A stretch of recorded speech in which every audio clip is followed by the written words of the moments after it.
Many of you already have my book, but in case you don't know, I'm reading, sharing some poems from at this table. And I'd like to start with one called The Nourishing Bird of Longing. A huge bird of turquoise greens and blues lifts off. Is she a phoenix rising? Or is she bent on flying into the licking flames? Not for her, the shy, distant circling of the sun. Not for her, the hesitancy of fear, but the clear intent in every muscle fiber beating in her body to follow her sharp beak and lucid eye into those molten tongues that race toward her at ever greater speed until her cry fuses with the blaze.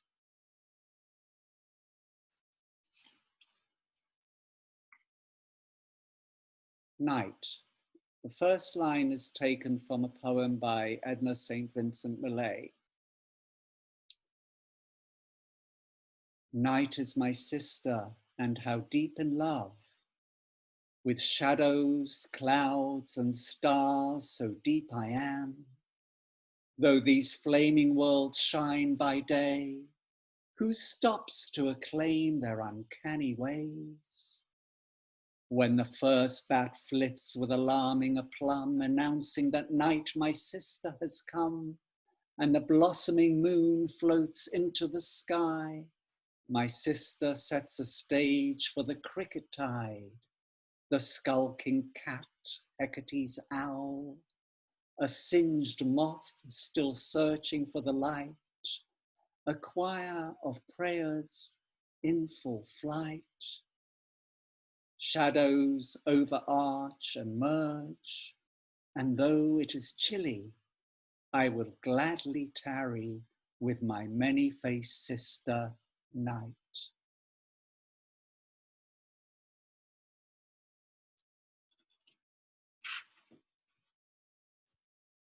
This next one is called Heartthrown.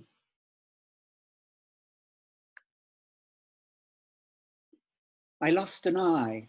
What a relief. Fungus kept creeping back into my all, but now no more. I lost a dear friend within 2 weeks. His spirit soars, though his family flounder in their grief. From behind, 2 sharp-clawed paws rip open my chest. My life force flees in bloody rivulets. By the banks I sit, an emptied shell. One eye takes in all its terrible magnificence. Swirling leaves that fall and flood beyond my will. Doors flung open to my throne, let in lynx, fox, and you, my friend.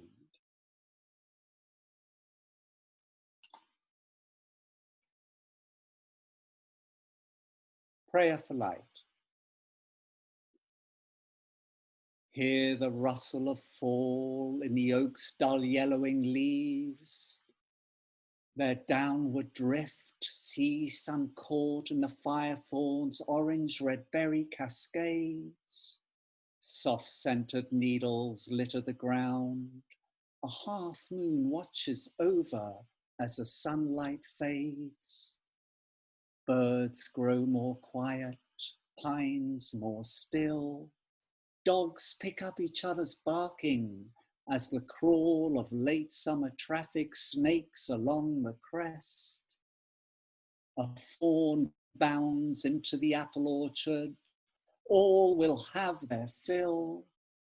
Even us, trussed by the terrible heat we bring.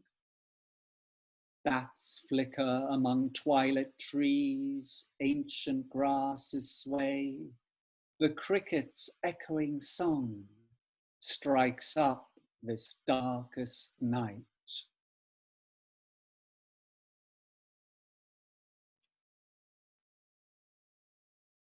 This one Turn is known as a prose poem. You might hear a little difference, you might not. Turn. Elegant terns with orange beaks and forked tails pool and rise in the shallows of the bay, emitting cries millions of years old, echoed by long-beaked marble godwits, black-bellied plover, western gulls, with brown-feathered juveniles as large as themselves. We step across the road into Owl Canyon, follow a short trail, ducking under willow and eucalyptus, crawling below lichen-layered trunks to listen to a trickling creek, pick a few blackberries stretching past cow parsley and hemlock into the ancient mists. We laugh at our foolish notions of time, the master we're forever fleeing from in fear and disbelief, when she always, in her generosity, gives enough, depending on how we turn.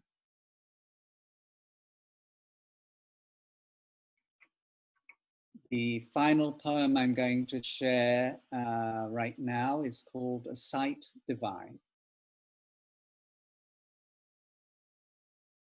A sea of sunny faces greets me. They gently wave. Familiar faces rise once again for the pleasure of murmuring winged creatures. Each petal a ray like you or me, each golden pollen center a heart like yours or mine, arrayed in unpretentious glory, unafraid, open to breeze, rain, the mower's blade. They'll spring again to heap their blessings on another timeless day. Thank you so much about the book first, David. Firstly, you support small independent publishers. In this case, John Peterson of Poetic Matrix Press has done a fabulous job in creating this book with large, easy to read, beautiful fonts and a great layout. And secondly, I hope you'd order it through your local independent bookstore. And thirdly, these poems have nourished me for years, and my hope is that some of them at least might nourish you. And thanks so much. Here's David to take us out. Thank you, David.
Thank you, everybody.